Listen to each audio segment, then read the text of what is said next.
Hi, everybody. Thank you guys so much for being here this afternoon. And thank you, Susanna, for organizing this.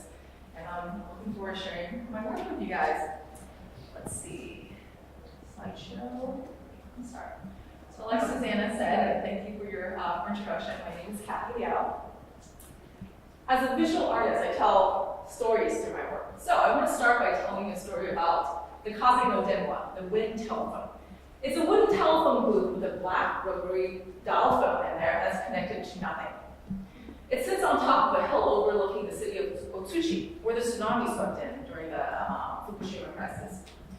People from all over Japan would come to this telephone booth and place a phone call to their loved ones that they lost, hoping the wind would carry their message to their loved ones. It is a way of communicating. It's a way of reaching across far distances, a way of connecting that I am very familiar with. When I was in middle school, my family moved from Taiwan to the United States and suddenly had two places that I call home. For the longest time, my dad was the one that bridges the distance. These series is called Collect Calls, a series of prints. And they remind me of those expensive collect calls my dad used to place to reach me. My dad has since passed away. And for me, my dad has since passed away, and I constantly still have conversation with him, telling him that I'm doing well. I'm working really hard, so please don't worry about me. And for the longest time, my dad traveled back and forth from Taiwan to the US every 3 months. And one of the things I remember fondly about him is that ritual of packing and unpacking. So every time he arrives in the United States, he unpacks his luggages and he packs it up again and takes it back to Taiwan. And I think that's a ritual that he does that brings familiar things from Taiwan here. And I think in my own process, there's also a ritual of trying to keep memories alive. So I want to share a little bit of my process. This piece is called Sunbathing. I did it in life. So my dad was sitting in the backyard one day and I just quickly did a collage of him. And so that's kind of a record for me, or a record of the moment. But in my process, I constantly revisit this memory. So years later, all I remember was that bright blinding California sunlight, so that became an iteration of it. And most recently, I can barely remember him being there. The faces and the figures blur. So memory is interesting for me. I chase memory, I collect memories.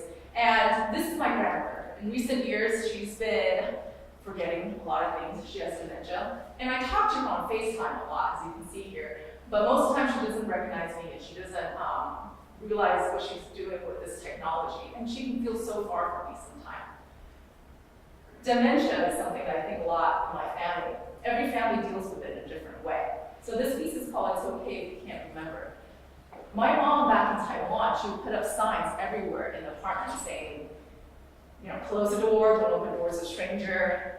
But she also puts up signs everywhere that tell my grandma it's okay if she can't remember. When I go back to Taiwan, I'm often jet lagged myself in the middle of the night. And once in a while, I'll catch my grandmother walking around in the hallways, putting things away, organizing the closet. And I think it's like my dad's ritual of packing and packing. She's trying to place things that feels familiar to her. So as I try to connect her through digital technology, I know there's that loss of touch, right? I don't get to touch her, hug her a lot through these digital technologies. I remember when I do go back to Taiwan, I would see my grandma not recognize me, but one of the things she always does is she would grab my hand, right? And she would tell me my fortune, but just by touching my hand, I think that sparks her memory. So I love those moments of recognition when she does recognize me and she gives me the biggest smile. So with my work, my recent paintings and wall drawings documents that fluid state between experience, memory, and place. And so that touch, with my work, I touch, I wipe, I rub, I peel, and I caress my surfaces, my drawing surfaces, give it space, to give it weight, and give it texture.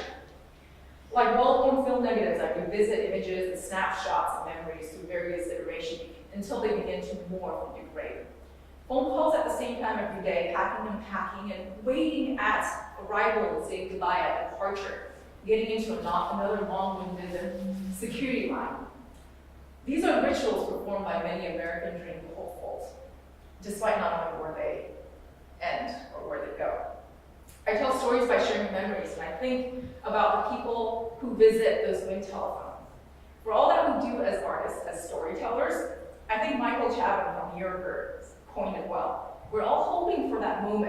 connection when we place a phone call directly into the past and hear an answering voice. So now that I told you guys learned a little bit about my work, I want to kind of transition into talking about what are my goals as an artist, as someone in the community here. I'm also an art educator at Missouri Western State University, so that's a huge part of my community there. So I do want to share a little about what some of my goals are, how I utilize my network, and how I reach out to my audience. So some of my goals here, I've been here in Kansas City for about 5 years now, and I think that first goal probably a lot of artists can relate to. So I'm constantly working on paying off my debt. I do have debt, student loan debts from school. I have, a huge credit card debt from working on all the projects, kind of like Caitlin said, to support the projects I have been working on. And so I have to shift and transition in terms of understanding that I have to pay off my debt in order to make other bigger things happen, take out that limitation.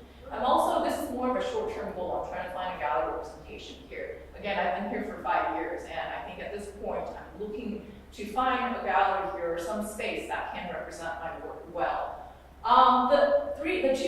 The rest of the goals are more long-term. Like Caitlin, I'm at Studio Zinc right now, and I think that will come to an end. I've been fortunate enough in the last couple of years that I've been at Charlotte Street, which provided free studio space here in Kansas City, and then at Studio Zinc. So I've been lucky enough to have these supportive spaces to keep making work. But going beyond that, I'm noticing around the community that a lot of studio spaces are shutting down. A lot of artists are looking for new spaces. One of my goals going forward is to find collaborators, find a community that could support a new space for artists. I'm also trying to find opportunities in building community in St. Joe. Since I do teach there, that is a huge community for me. I have a lot of students who still work and live around there. And then I do think about the idea of that brain drain, because a lot of people do end up leaving St. Joe to go find other opportunities. And I want to be able to build a community there where there are more opportunities for students there. And there are some potentials, and I'd love to share a little bit about that with you guys in a bit. And last one is more general, finding collaborators from different fields, and I would love to involve myself in more public arts opportunity. I'm working on a mural right now, so that's super exciting. So I want to share a little bit about my network. My network is crazy, but it's probably one of the most incredible place I find resources, I find support, and I find things that I need from this amazing supportive group. So the arts community is in the center there. So I have kind of these main big network that connects me to just about everything, and I constantly find new connections between those. So Missouri Western State University is one of those, right? That's where I teach. And then through there, I have that connection to my students, my alumni. Is there a pointer here? That would be amazing, but maybe not. Right, so I have connections to my students. I have connections to faculty and staff, like Caitlin, right? I can always go to these other departments to find collaborative projects I can work on. And through Missouri Western, I also have a lot of connection to KC, to KU, and to all the universities around the area and beyond.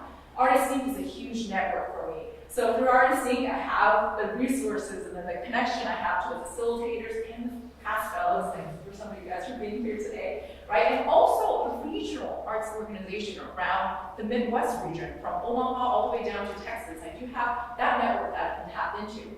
And from there, Charlotte Street Foundation and Studios Inc., being residents there, I'm connected to a wide network of artists that's here in town. And through that, I'm connected to gallerists, curators, collectors, and patrons, and galleries expanding from there. And KCI right around the corner, the connection to faculty and staff. So I'm constantly finding connections between there. So even though Missouri Western is the university that I go and work, but I'm constantly tapping the community here in Kansas City, my friends from all the different networks, to come and talk to students there or come up with a collaborative project with the university and vice versa to the rest of the arts community.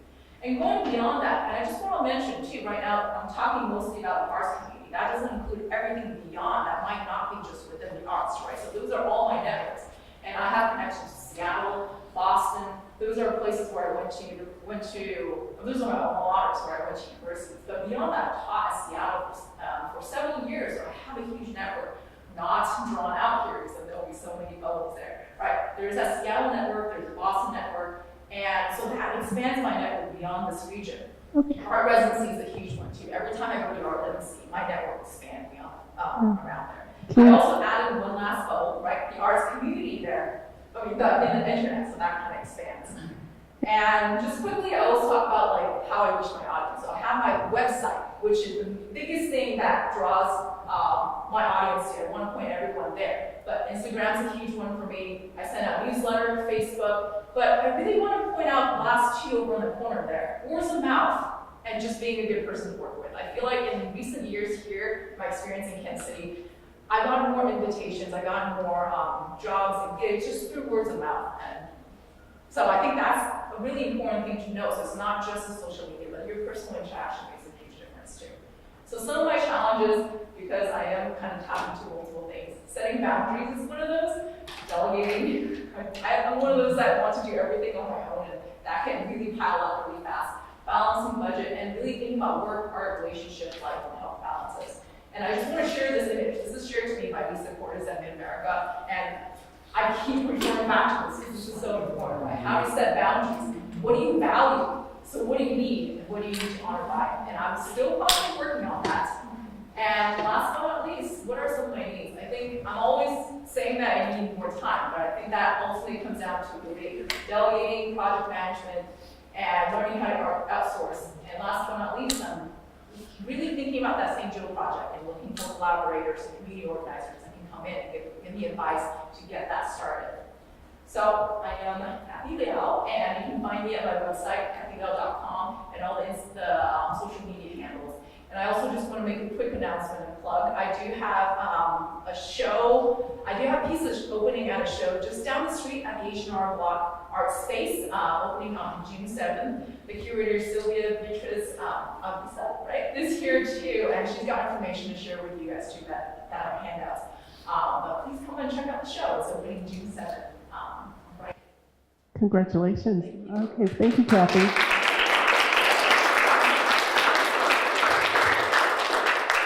All right, what questions do we have for Kathy?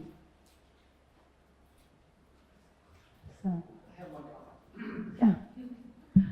I really like how you visualized your network, because that is important. And I know that just for myself as well, to utilize that network, in the past few years has been really important to me. And so just for you to even just like visualize that to show us is really amazing, because it's anything that you can be tangible, it is. Thank you so much. Yeah. That does make a difference. I feel like even just sitting down doing that, I've already seen other things that I could make connections with. So. And can you flip to your needs or goals or such? Right. Needs? Yeah. What other questions do we have? Right here. Oh. The great presentation, really interesting to and see the mix of your short-term goals, your long-term goals. You're clearly energetic, talented, have lots of wonderful contacts and opportunities. I think with so much potential, intentionality and focus become really key. Yes, yes. And so the question is, what is the most compelling vision you can muster up for what kind of work you want to be doing 5 years from now? And just being the clarity of that intention, having a compass point to steer towards, and making the projects that will lead you in that direction the priorities, and learning how to say no to the things that don't move you in that direction. I often tell people when they're thinking about long-range planning, try to map things out with, we do this and this and this and this and this. It's like you're trying to map a road you haven't traveled yet. And when you're exploring territory that is literally unexplored, the future, what you need is a compass, not a map. Because the map doesn't exist.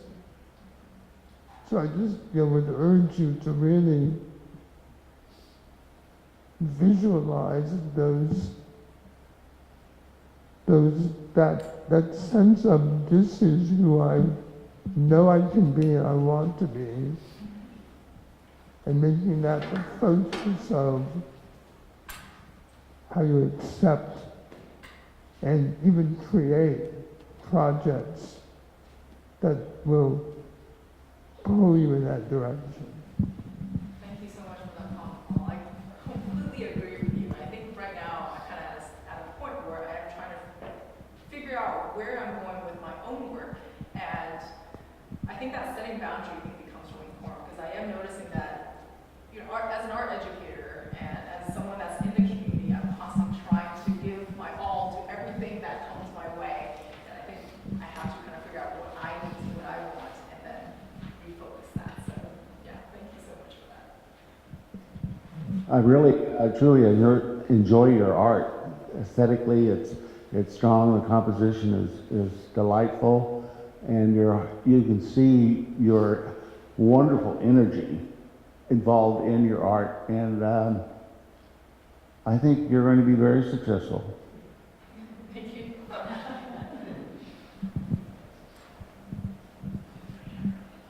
For St. Joe, is there someone, are the people there you're collaborating with in order to build the film community? Yes, so I think that's something it's just beginning to materialize. Right now I'm working with students on a huge mural project that's in South St. Joe district. Downtown St. Joe is starting to kind of revitalize a little bit, but South St. Joe is still fairly dilapidated. There's a lot of empty buildings sitting around.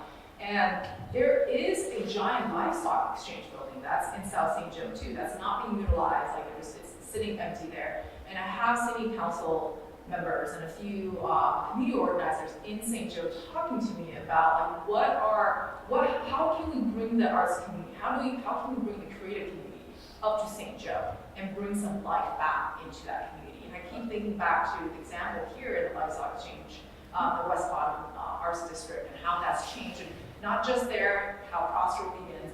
And so I want to connect with and talk to community organizers, and hopefully bring some suggestions and bring some different perspective to St. Joe, so they can start kind of get that going. Have you worked with Robin Van Hooser at all? Robin, yes. Yeah, Yes. because she, Yes. having taught in St. Joe for 20-some years, she Yes. definitely has an outreach into the secondary education, primary and secondary education. Yes. Okay. Other questions? Over here? I just had a suggestion. For the St. Joe project, I would encourage you to apply for the planning grant from Rocket Grants, because then you can pay off your debt and work on it. And it gives you money to organize something like that, to do the planning process, and then you can apply again to get money to fund whatever you're going to do.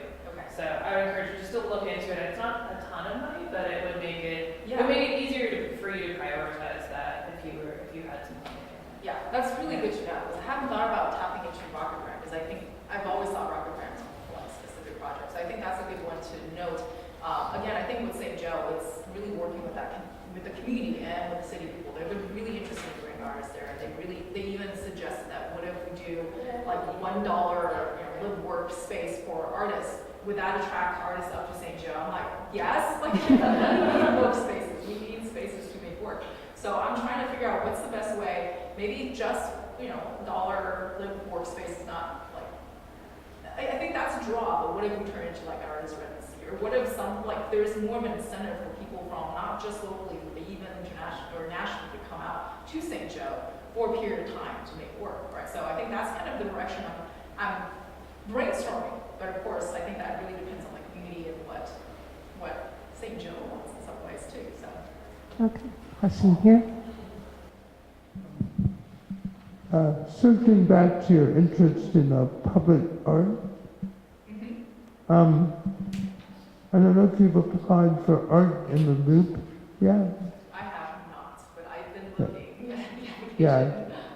Downtown Council does the Art in the Loop program now every year. It's getting stronger, and it's very well curated, and Holiday has really pulled that program along, and that's one of the more interesting ways to, I think, get a foothold into the public art realm here in Kansas City. So. Yeah, I think, that's a great suggestion. I think one of the things I've just kind of, in the last couple of years, coming to a realization is I love working with students, and because through the students, I feel like I have a lot of these like community engagement projects. I take the students out and do these collaborative projects outside, but I haven't done anything that's specifically within my own practice that does things the same way. So I'm trying to see how I can shape my practice where I can continue doing that kind of project that excites me and doing that within the way I tell stories within my work too. So, yeah. Okay, next question. Can you flip to what are your goals? Your Yes. goals?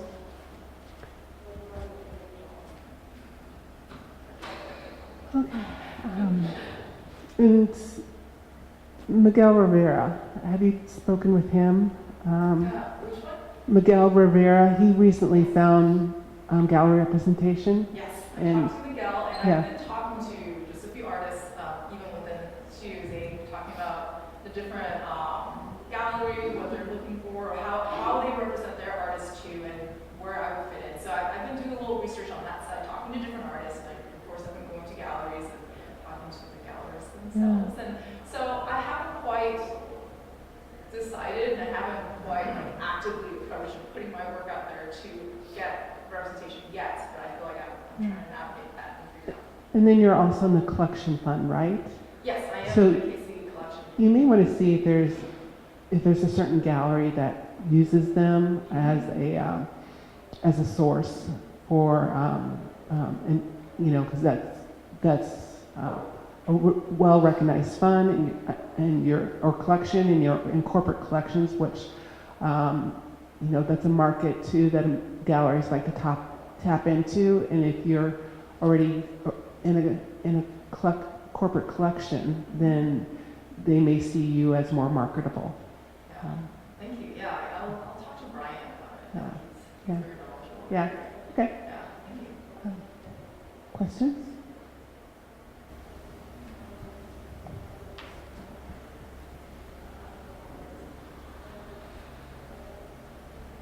Any questions?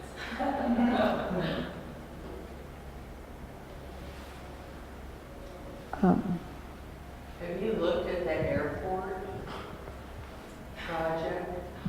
I think that's something I'm interested in, because like a lot of my current work has to do with how people navigate through the airport and kind of the relationship between immigrants and airport space. So I think that's something I'm really curious about, I'm interested in, and right now they don't have a call yet, but I'm also talking to. They don't have a call? I don't For think some so. reason, No, I thought they- it was really soon. They did a call for the curator, and then an artist curator, and I think they probably may have just hired them, Yeah. because I know they were still interviewing as of 2 weeks ago, and then they'll do a call. So I would really watch Creative Services website, Kansas City Creative Services, and even let Megan Krieger know your interest. So because those calls aren't very accessible, and I know they had only they had 12 applicants for the curator position, and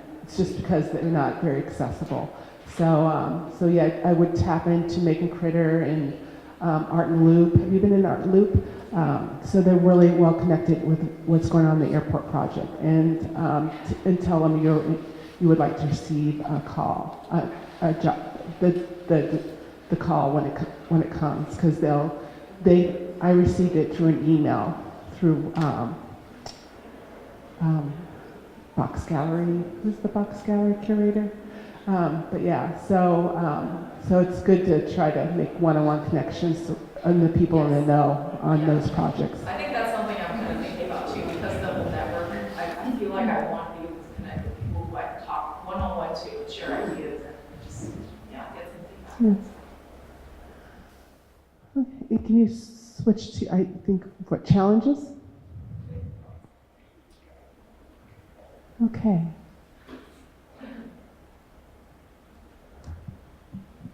Yeah, so I think project management is something I'm like really thinking about, because now that I'm working on these like community, I still have that tendency to want to like control everything and like, do all the emailing, like tell it, I think I really need to figure out a way to learn to let it go and delegate.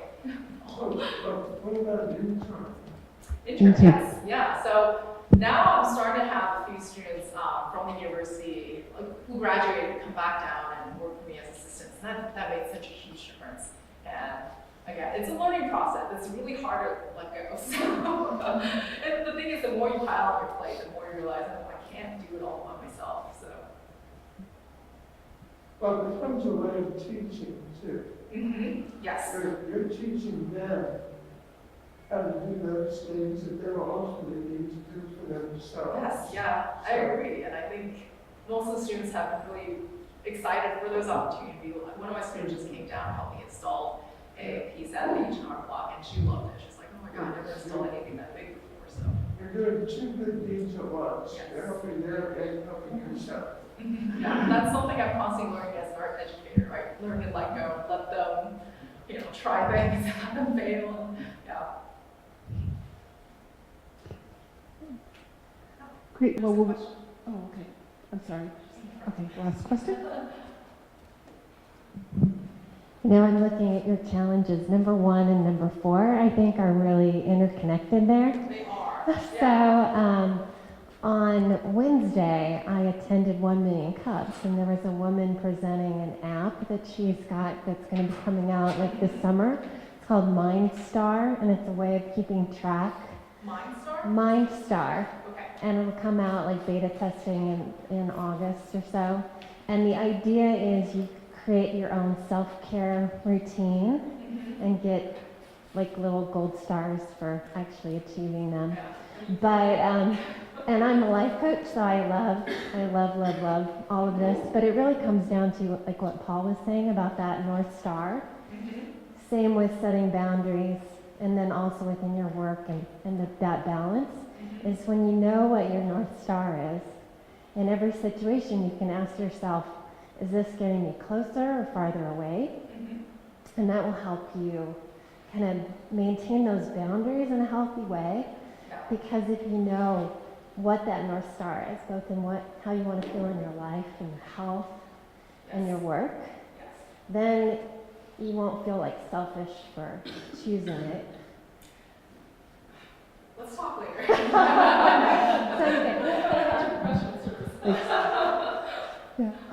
Yeah, Linda is a coach. So, and I was at that presentation too. MindStar is a great app, and look forward to coming up probably this fall, because I think this summer they're still doing beta. But you can go to the App Store right now and search under self-care, and you'll find some similar apps.